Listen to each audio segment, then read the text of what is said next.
हाँ जी। तो स्वागत आप सभी का आपके अपने YouTube channel brothers education hub पे।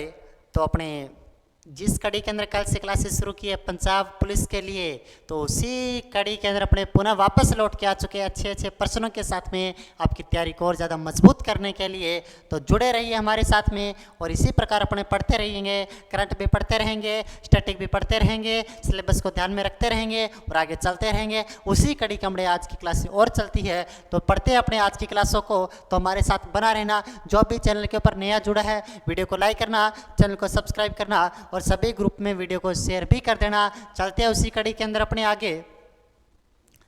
सबसे पहला प्रश्न अपना, तिरंगे झंडे के चक्कर में कितनी तिलियां होती है? तो 23 तिलियां, 25 तिलियां, 24 तिलियां, 28 तिलियां। तो तिरंगे झंडे के अंदर कितनी तिलियां होती है? 24 तिलियां होती है। कितनी तिलियां? 24 तिलियां होती है। कितनी तिलियां होती है तिरंगे झंडे में? 24 तिलियां होती है। बेसिक सा सिंपल सा प्रश्न पूछ लिया जाए तो अपने यहाँ से बता देंगे तिरंगे झंडे में कितनी तिलियां? 24 तिलियां होती है। आगे चलूँ मैं।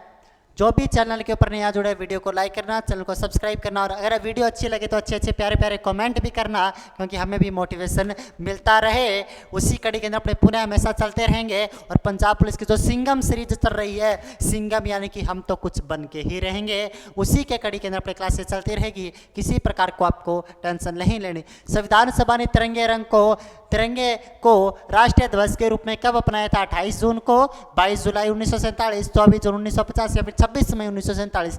कहने का मतलब संविधान सभा ने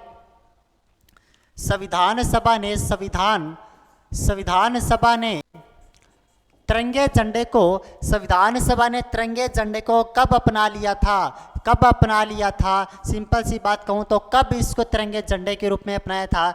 तो सिंपल सी 22 जुलाई 1947 को अपनाया था। कब? 22 जुलाई 1947 को। तारीख याद करना। अच्छा, आपको दिख नहीं रहा तो कोई बात नहीं, क्षमा चाहूँगा। तो अभी आपको दिखा देते हैं। अभी दिखेगा? हाँ जी, अभी दिखेगा। तो कब अपनाया? 22 जुलाई 1947 को अपनाया गया था। सिंपल सी बात है, 22 जुलाई 1947। बी नंबर ऑप्शन बिल्कुल सही होगा। आगे चले तुरंत तो देखना। हाँ जी, और बता देता हूँ। तो यहाँ से बता, टेस्ट माफिया पे हमें हमारे पूरे जो पंजाब पुलिस के जो भी कोर्सेज है, यहाँ पे टेस्ट माफिया एप्लीकेशन के ऊपर पूरे पंजाब के कोर्सेज पड़े हुए हैं। वहाँ से आप एप्लीकेशन को डाउनलोड करके पंजाब का बहुत नामात्र के शुल्क के अंदर आप वहाँ से प्राप्त कर सकते हो। किसी भी प्रकार की टेक्निकल टीम से बात करनी हो 7597500075 पे आप हमारी टेक्निकल टीम से भी बात कर सकते हो। किसी प्रकार की कोई समस्या हो तो हम आपके साथ में हैं, क्योंकि हमें सिंघम सीरीज के थ्रू बात कर रहे हैं। सिंघम सीरीज की लगातार कंटिन्यू हमारी क्लास से मिलते रहेगी। पहली क्लास हो चुकी है, उसके बाद भी अभी क्लास आपकी चलती रहेगी। तो चले आगे और चले। तो तीसरा प्रश्न हमारा, भारत के राष्ट्रीय पक्षी का नाम क्या? मोर, तितर, कबूतर, तोते। मोर, तितर, कबूतर, तोते। कौन सा तोते? मोर। तो राष्ट्रीय पक्षी कौन सा भारत का? राष्ट्रीय पक्षी तो कौन पढ़ता है? मोर पढ़ता है। एक नंबर ऑप्शन बिल्कुल सही होगा। आगे चलते हैं। बहुत अच्छे अभी तो क्लासेस शुरू किया, अभी तो इरादा बहुत अपने लंबे चलने वाला है, काफी लंबे समय तक पढ़ेंगे अपने। तो तीसरा प्रश्न, भारत का राष्ट्रीय गान जन मन गण। भारत का राष्ट्रीय गान जन मन गण के रचयिता कौन थे? तो देख लो, भारत का राष्ट्रीय गान जनमन गण। राष्ट्रीय गान की बात करते हो तो किसने लिखा? तो कौन सा है राष्ट्रीय गान अपना? जन गण मन। कौन सा? जन गण मन। लिखने वाला तो कौन था? रविंद्रनाथ टैगोर थे। लिखने वाले तो कौन थे? रविंद्रनाथ टैगोर थे। रविंद्रनाथ। और कौन सी बुक में लिखा था?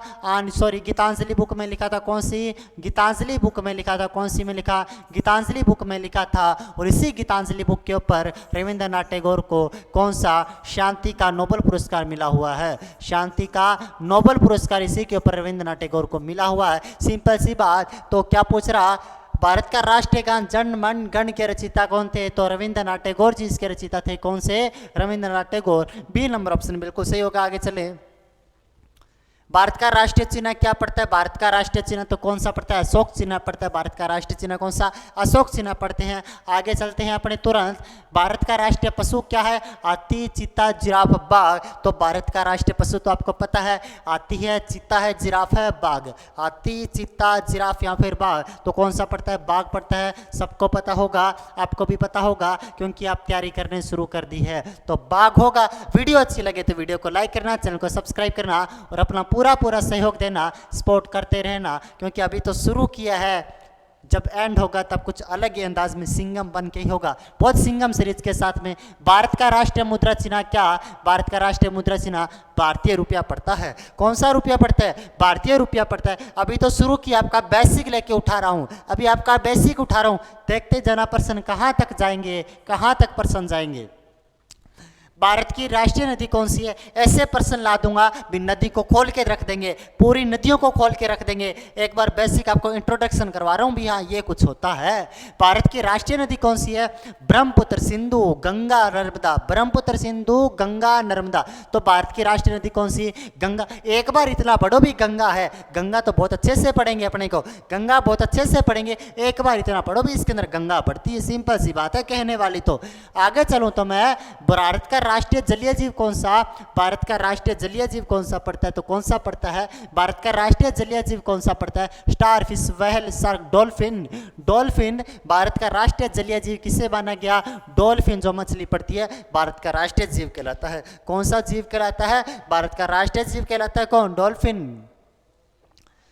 हाँ जी, सुनना प्रश्न को बहुत अच्छे से सुनना।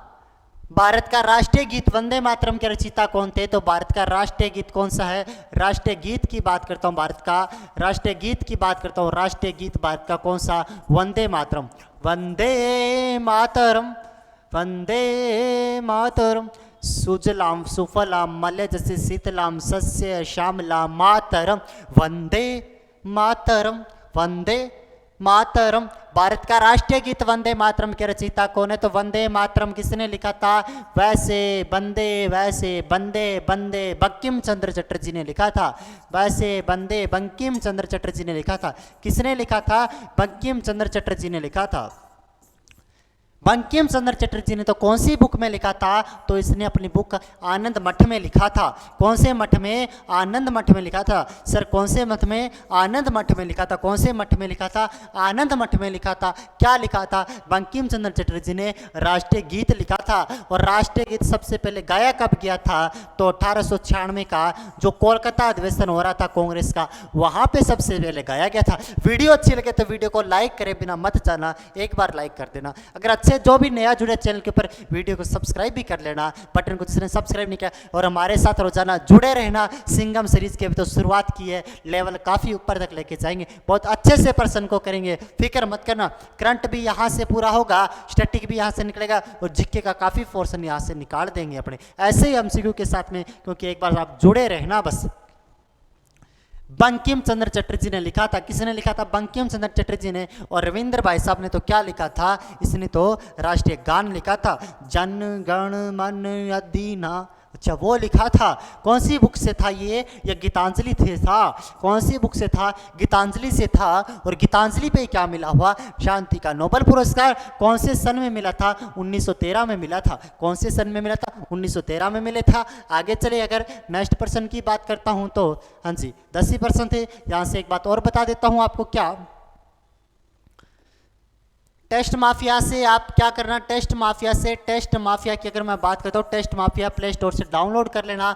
उस एप्लीकेशन से डाउनलोड करके वहाँ से आप हमारे किसी भी प्रकार को कोर्स परचेज कर सकते हो, किसी भी प्रकार का कोर्स परचेज कर सकते हो। और आपको काफ़ी नामात्र के शुल्क के अंदर ये पंजाब पुलिस का कोर्स भी पूरा का पूरा रिकॉर्डेड वहाँ पर तैयार मिलेगा, वहाँ से कर सकते हो। और वर्तमान में पंजाब के अंदर हाईकोर्ट पंजाब की जो वैकेंसी आई हुई है उसका भी कोर्स बिल्कुल रेडी पड़ा है टेस्ट माफिया पे, वहाँ से काफ़ी नामात्र शुल्क के अंदर चलता है, तो वो भी परचेस कर सकते हो। तो मिलते हैं अपने कल बहुत अच्छे और प्रश्नों के साथ में। अब की बार टाइम थोड़ा ज़्यादा लगाएंगे आपके साथ में, तो मिलते हैं अपने कल नेक्स्ट क्लास में। धन्यवाद, थैंक यू।